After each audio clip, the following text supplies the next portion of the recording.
Hola, mi nombre es Brian David Muñoz Sedano.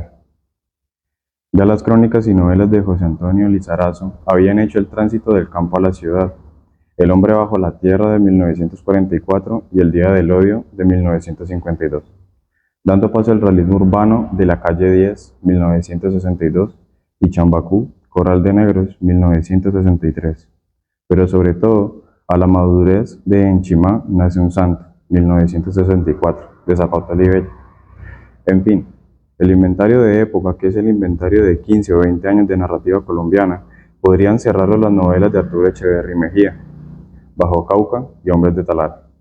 Pero sin duda, el vacío grande lo constituye la ausencia de Las estrellas son negras, en el inventario crítico de la novela colombiana del primer medio siglo.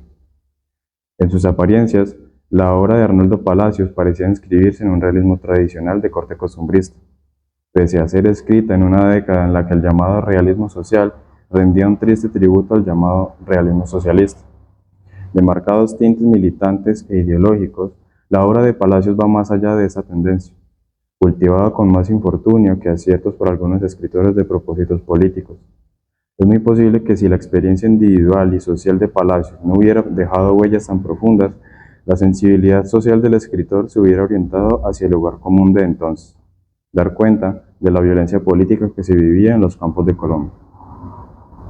La llamada novela de la violencia quedaba atrás como un importante episodio de la crónica, empobrecida a veces por la moral civil de los escritores que no pudieron sustraer a la tragedia y el inventario de sus crueldades al sello de una intolerancia que sumió al país en una guerra que duró de 1948 a 1957.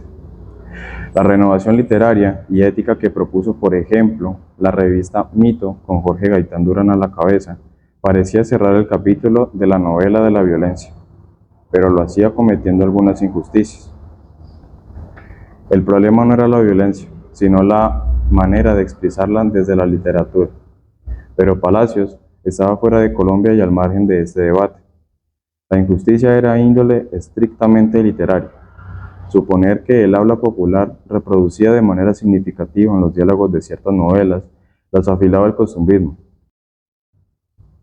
Ese parecía ser el pecado de Las estrellas son negras, que el narrador pusiera a hablar a sus personajes remedando el habla de su condición social. Pero no había tal pecado.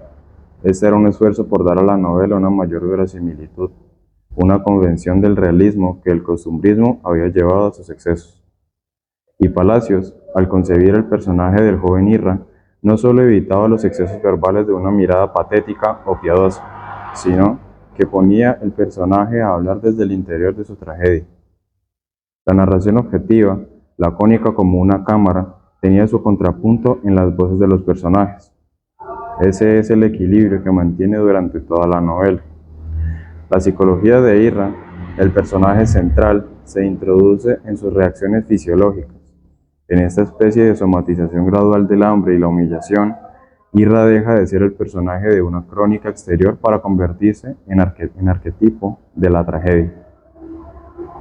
Lo que nos conmueve en las 24 horas de su joven vida no es tanto la pobreza, sino los estragos mentales que provoca, desde la postración anímica hasta la confusión de la ira. El espacio irrisorio en donde sobrevive, narrado en detalle por Palacios, traza una frontera simbólica entre la ciudad próspera y la ciudad miserable. Cuando el amor parece redimirlo de tanta miseria y se consuma el encuentro amoroso con la joven Nive, sobreviene otra tragedia. Encerrado en una realidad que se vuelve circular, Irra concibe la fuga, pero es víctima de la fatalidad. No podrá huir de su entorno, no podrá subir al barco que lo lleve a Cartagena de Indias. Las ruinas circulares de su realidad parecen arrojarlo a una sin salida. Es cuando la novela, más que perfilarse como producto del pesimismo, se vuelve una expresión de un destino trágico. La crítica y los lectores de la época no advirtieron la densidad de este conflicto, tampoco advirtieron la maestría de la narración objetiva. Un ejemplo: contra uno de los ángulos de la cocina, hacia el río, el fogón armatoste de barro, tosca mampostería de madera. Ocupando la mitad del fogón se levantaba el horno, cúpula de barro fino. Otro: por la mitad de la cocina, a la altura de la cabeza, pasaba un alambre del cual pendían piezas de ropa mojada cuya agua se escurría trazando una línea húmeda en el piso. Ese laconismo, tal vez con un sello de época, es el mismo que encontraremos en El coronel no tiene quien le escriba, de García Márquez, y La casa grande, de Cepeda Zamudio. Lo importante no es la coincidencia, sino el cambio que se está operando en la retórica de la novela colombiana.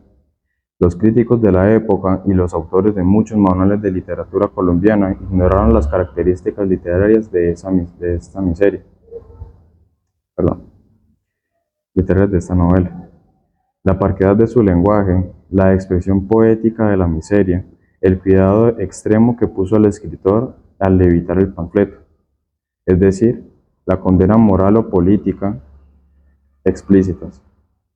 Olvidaron algo que parecía haber calado hondo en la concepción de la novela como crónica y autobiografía, por usar la afortunada expresión de Gerard Ginet, que todo personaje reclama una autonomía distinta a la vida y pensamientos del escritor que lo concibe. Los personajes deben condenar o salvar desde sus propias experiencias.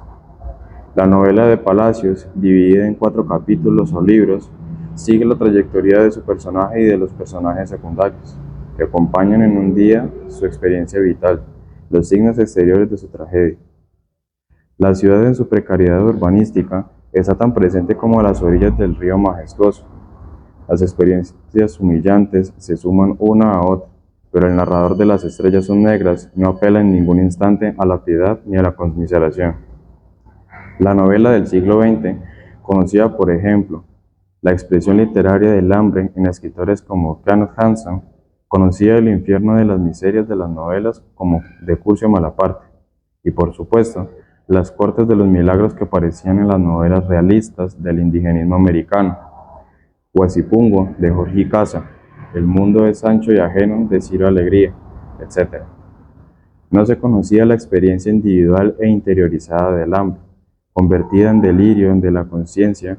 El hambre está en el centro de la pobreza, y ésta en el corazón de un mundo de condenados a sufrirla sin que nada se esté haciendo para impedirlo. Las buenas y grandes obras literarias sobreviven a la realidad que les dio origen. El mundo que recrearon en profundidad pueden transformarse, pueden desaparecer los seres humanos que inspiraron la trama del relato y hasta la mentalidad de época. Las obras literarias superan la realidad que les dio origen y adquieren vida propia. Sobre todo, las novelas que se escriben desde la condición humana. Pensaba esto al aceptar la oferta que me hizo en 2006 la revista Arcadia.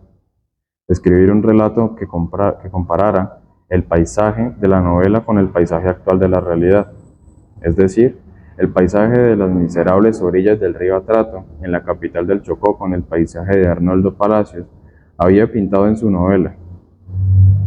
Temí que la realidad no tuviera el sello de tanta pobreza y miseria, que estos elementos solo existieran en la novela publicada 57 años atrás.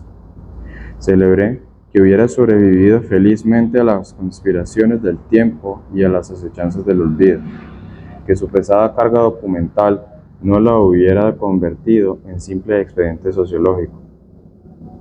En fin, celebré que siguiera siendo una conmovedora obra literaria.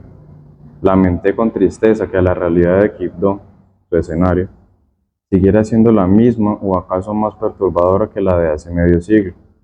Sin embargo, seguí pensando que las novelas como estas deberían sumarse al patrimonio de una cultura.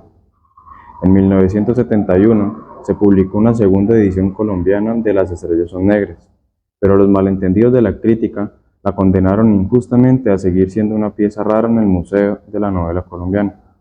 La tremenda denuncia social que hay detrás de su historia, el descubrimiento de un mundo de miserias inédita en la novela de la época, la aparición del mundo afrocolombiano, visto por un escritor afrocolombiano que ofrecía este expediente autobiográfico a través de un personaje magníficamente estructurado. Estas y muchas otras cualidades no bastaron para recuperarla del olvido e introducirla en la academia y en el canon de la narrativa colombiana. Lo mismo estaba sucediendo con los relatos de otro afrocolombiano, Carlos Arturo Truque, nacido en el Chocó y residente en Buenaventura. Una apreciación bastante superficial la consideraban demasiado costumbrista, pero Truque hablaba de las mismas violencias con el rigor de un excelente narrador de historias trágicas y tristes. La violencia política que no aparece en las novelas de Palacios asoma en los relatos de Vivan los compañeros. En 1998 se hizo de nuevo justicia con la obra de Arnoldo Palacios. El Ministerio de Cultura le hizo un homenaje y con este se conoció otra edición de Las estrellas son negras. La edición llevaba un prólogo del periodista y escritor Antonio Cruz Cárdenas y recuperaba el texto extrañable de José María Restrepo Millán. Escribió para la segunda edición. Lo cierto es que, medio siglo después, escribía Cruz Cárdenas, Las estrellas son negras está ahí, ahora, no solo como relato literario de gran valor, sino como testimonio de una raza, la negra, minoritaria y marginada, cuyos padecimientos de escasez, injusticia y desigualdad son comunes, también a una gran parte de la población colombiana. En uno de los apartes de este prólogo se sabe un poco más de la vida personal y familiar del escritor.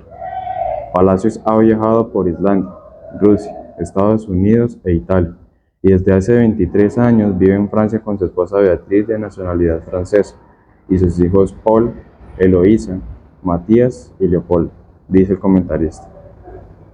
Una nueva edición de la novela apareció en 2007 con el sello de Intermedio Editores.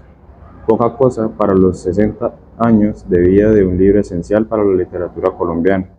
La recuperación de Las estrellas son negras para el canon de la literatura colombiana ha permitido conocer, en voz del propio novelista, aspectos ocultos de su vida de escritor. Palacios cree en la fidelidad del autor a sus orígenes y condición social. Insiste en la búsqueda de las propias raíces y en la estrecha relación que guardan autobiografía y creación literaria. El reconocimiento de la Academia ha permitido que se conozcan otros libros suyos: Buscando a mi Madre de Dios, Universidad del Valle y Ministerio de Cultura 2009, y Cuando yo era joven, una recopilación de sus escritos periodísticos.